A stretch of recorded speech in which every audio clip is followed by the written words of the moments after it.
Hello everyone, welcome to EditUp. So in today's session, we are going to discuss three very important finance news articles. The first one is about the ATM cash withdrawal rules that will be applicable from the 1st January 2022.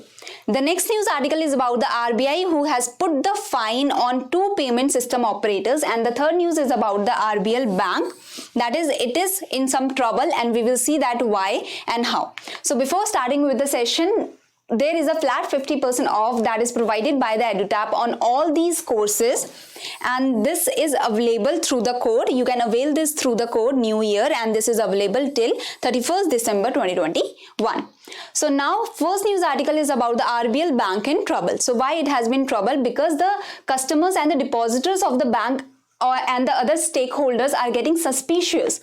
Why the suspicions started about the RBL bank? Because the RBI had to intervene in the matters of the RBL bank, and RBI appointed an additional director on the board of the RBL bank. That is the board that takes all the decision regarding the major decisions of the RBL bank, and the RBI appointed the additional director, that was the Chief General Manager of RBI, Yogesh K. Dayal. Okay, so it is in the authority of the RBI that the RBI can appoint additional director or directors in the private bank under the section 36AB of the Banking Regulation Act 1949, as in when the RBI feels that the RBI needs to look after the board closely to support the board in the regulatory and supervisory matters.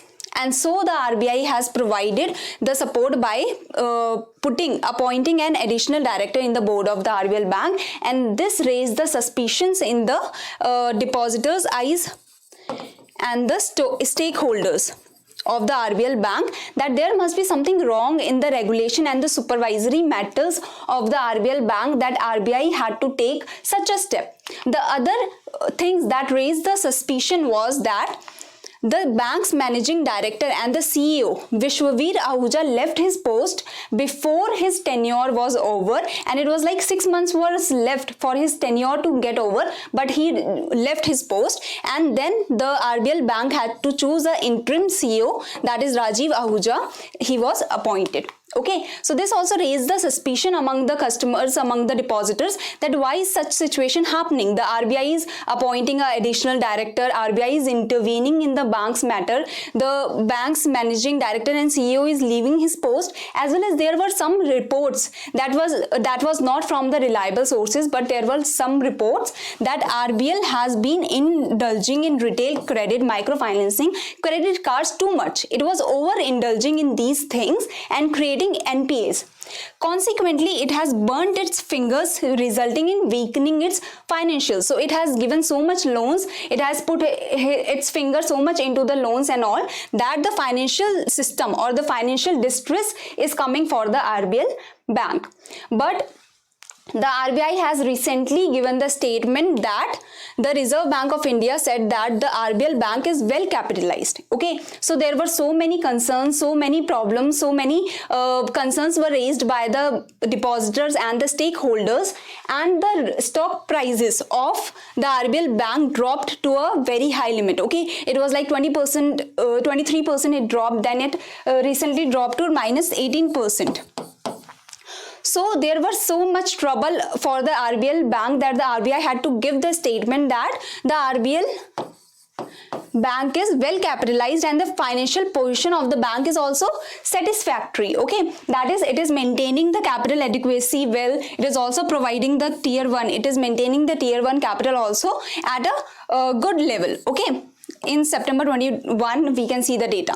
So the RBI said that the financial position of the bank remains satisfactory and there is no need for the depositors and the stakeholders to get worried, to react to speculative reports that is providing the wrong information. Okay, so they related to the bank. So the Reserve Bank gave this statement that the financial system is well off, we are just taking the step for the regulatory and the supervisory matters, we are just supervising so that the RBL bank can maintain its position and do not go into a distress situation. So right now we can say that the RBL is in a fine position, but later on the RBI has taken this for the precautionary measure to look after the RBL for a small period of time, for a 1 year or 2 year period of time, so that the precautions can be taken well. Okay, so I hope you have understood the RBL condition. Okay, the ATM cash withdrawal rules to change, this came in June 2021, but again this news article, the notification of the RBI came in June 2021 regarding the withdrawal rules, and this again came in news in the December 2021. That's why I have brought for you. We will do this quickly.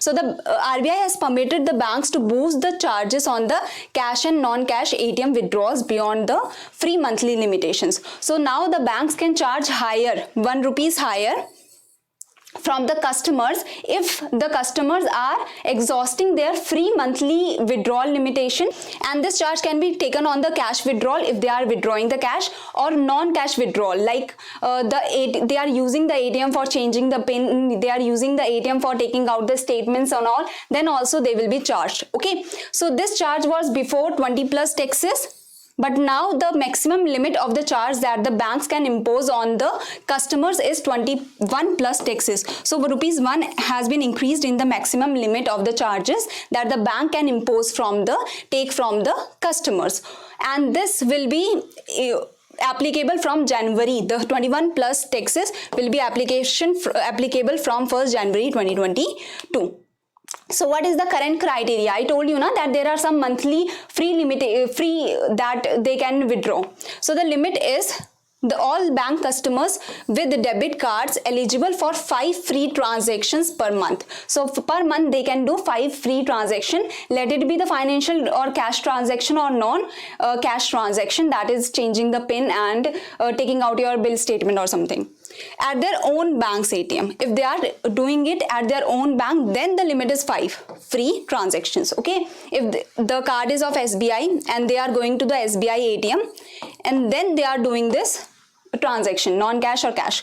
But what if they are doing it from the other banks? Okay, if the card is of SBI but they are using the Axis Bank ATM, then what will happen? They can only do the 3 free transactions from other banks in the metro cities and 5 free transactions in the non-metro cities. So this is the limit, and after this, if they have finished their 5 free transactions, after that the charges will be taken from by the banks, and the maximum limit of the charges will be 21 plus taxes.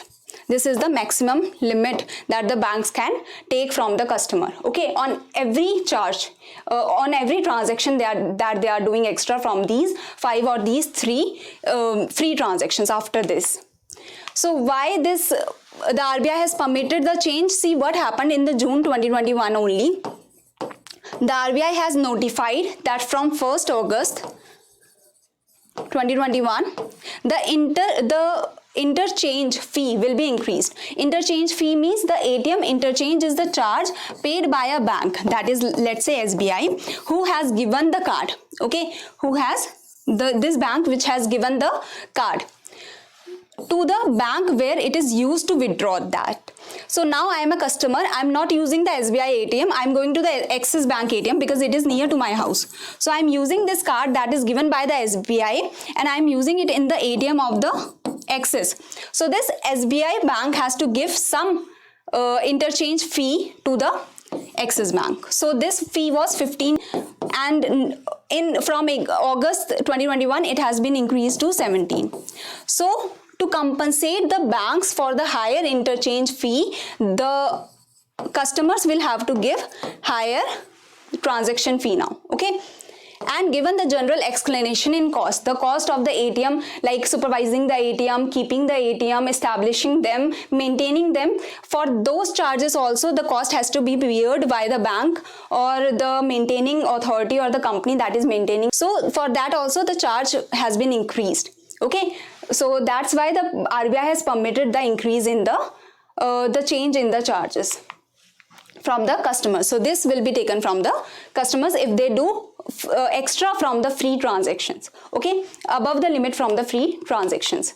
So now the last news article is about the RBI that has fined the One MobiKwik and the Spice Money, and RBI has imposed a penalty of rupees 1 crore each on the 2 payment system operators one MobiKwik Systems Private Limited and the Spice Money Limited. And why the RBI has imposed this limit, or why the RBI has fined? So the two entities had not complied with the directions issued by the Reserve Bank of India, and the directions that they have not complied with is related to the directions of the net worth requirement for Bharat Bill Payment Operating Units. So these both are the Bharat Bill Payment Operating Units, and they have not complied with the net worth requirement that they have to keep. So this is committing the offences of the nature referred in the section 26(6) of the Payment and Settlement System Act of 2007, and RBI has the authority under the section 30 of the Payment and Settlement System Act of 2007 to impose the fine.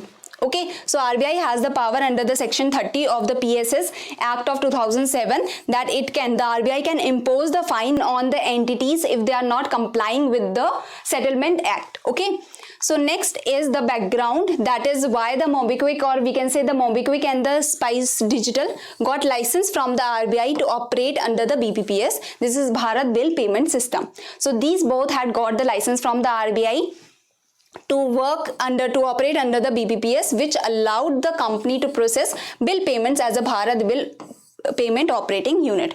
Okay, they are under the BPPS system, they are under the Bharat Bill Payment System, that's why they can operate as the Bharat Bill Payment Operating Units. Okay, as well as the Bharat Bill Payment System is an integrated. So what this Bharat Bill Payment System is, it is an integrated bill payment system in the country, offering interoperable and accessible bill payment service to customers. So it is like accessible bill payment service is providing to the customers through a network of agents like these entities. Through them the bill payment system is being provided, enabling multiple payment modes. So digital, or we can say you can go to the bank and from there also you can give your recurring bills. Okay, and providing instant confirmation on the payment that you have done the payment. So it is for the recurring bills that the customers or the people have to pay. So through this BPPS, it has provided the integrated bill payment system to all the people, and they can use multiple payment modes to provide the payment. Okay, so this is the PBPS payment under which the MobiKwik and SpiceJet has got the license from the RBI. So now the MCQs for practice. The RBI has fined payment system operator or operators committing offences of the nature referred to in section this of the Payment and Settlement System Act. You have to name that which of the PSOs have gotten the fine or they have not complied with the regulations. Okay, so I hope this is easy question. You can directly answer this question. Okay, next is RBI has permitted the banks to boost charges on cash and non-cash ATM. So what is the new charge limit revised by the RBI for the ATM withdrawals? This is also very easy. You can directly answer this question. So thank you very much. These are the people who have given the right answer for the previous session question. Akansha, Timothy, Sufyan, Divya, Nadeem, Abhishek, Arvind, Ritesh, Archana, Mansi, Satyam, Moon, Rajan, Yashwant, Priyanka, Rajlakshmi, Augustine and Anugrah were the people who have given the right answer to the question of the previous session. So well done, and thank you very much. If you have any query, you can mail us here or you can contact us through this number. Thank you.